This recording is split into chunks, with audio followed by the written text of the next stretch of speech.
Hello guys, welcome back to my channel Sayani's ডেলিকেসিস।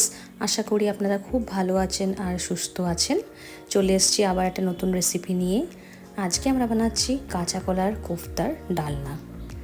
তার জন্য কাঁচা কলার আলুটা আমি নুন হলুদ দিয়ে একটু সেদ্ধ করে নিয়ে এটাকে এরকম করে মেখে নিয়েছিলাম। এবার এর মধ্যে দিয়ে দিচ্ছি হলুদ গুঁড়ো, নুন, কাশ্মীরি লাল লঙ্কার গুঁড়ো, জিরে গুঁড়ো, ধনে গুঁড়ো আর লাল লঙ্কার গুঁড়ো। তার সাথে দিয়ে দিচ্ছি সামান্য বেসন আর এটাকে ভালো করে মেখে নিচ্ছি।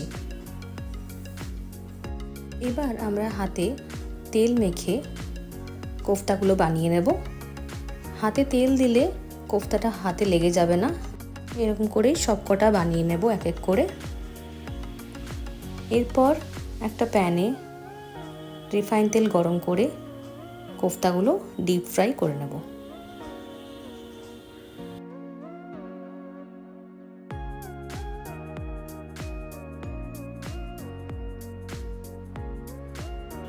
ভালো করে তেল ছড়িয়ে দিয়ে চারিদিকে কোফতাগুলো উল্টে পাল্টে লাল লাল করে ভেজে নেব।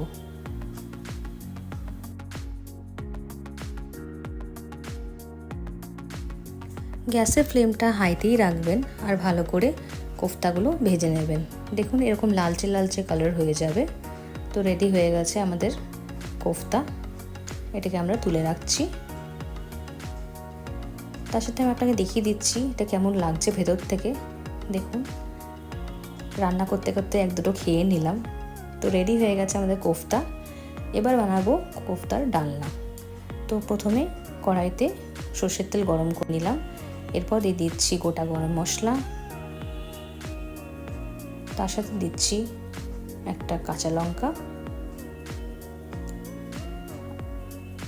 ভালো করে সব নাড়িয়ে চাড়িয়ে দিয়ে দিচ্ছি একটু হিং আর তার সাথে দিচ্ছি এই পেস্টটা যেটার মধ্যে ছিল আদা আর বাকি সব মশলা।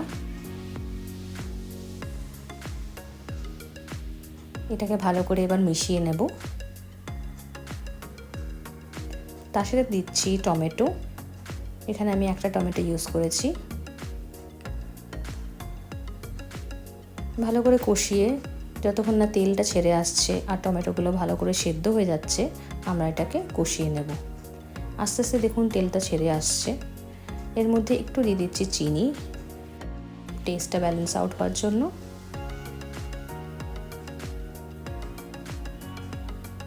এবার দেখুন মশলা থেকে ভালোভাবে তেল ছেড়ে গেছে আর টমেটোগুলোও সেদ্ধ হয়ে গেছে।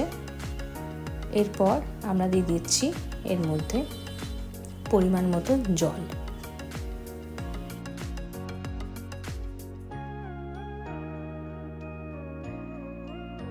জল দিয়ে এটাকে ভালো করে একটু ফুটিয়ে নিয়ে তার মধ্যে দিয়ে দেব ভেজে রাখা কোফতাগুলো।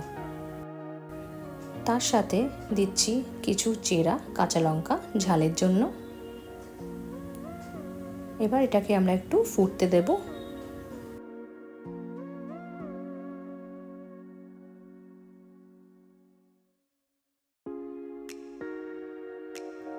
আমি আবার একটু নুন দিয়ে দিচ্ছি। টেস্ট করে দেখবেন কি কম বেশি হয়েছে কিনা, সেই পরিমাণে আপনারা দিতে পারেন। আমার মনে হয়েছিল নুনটা একটু কম হয়েছে, তো আমি একটু নুন দিলাম। এবার দেখুন ঝোলটা কি সুন্দর মাখো মাখো হয়ে গেছে। তো শেষে আমরা এবার দিয়ে দিচ্ছি গরম মশলা আর দিয়ে দেব 2 টেবিল চামচ ঘি। এরকম কাঁচা কলার কোফতার তরকারি আপনারা বানিয়ে দেখবেন, খুবই ভালো লাগবে ভাতের সাথে, আর কিছুই লাগবে না। আমার তো খুবই ভালো লেগেছিল। আর এটা একদমই নিরামিষ বানিয়েছিলাম, কোনো পেঁয়াজ রসুন ছাড়া। আশা করি আপনাদের ভালো লাগবে। একঘেয়ে কাঁচা কলার তরকারি বা কিছু খেতে ভালো লাগে না, তো এরকম কোনো দিনও কোফতা বানিয়ে খেয়ে দেখতে পারেন।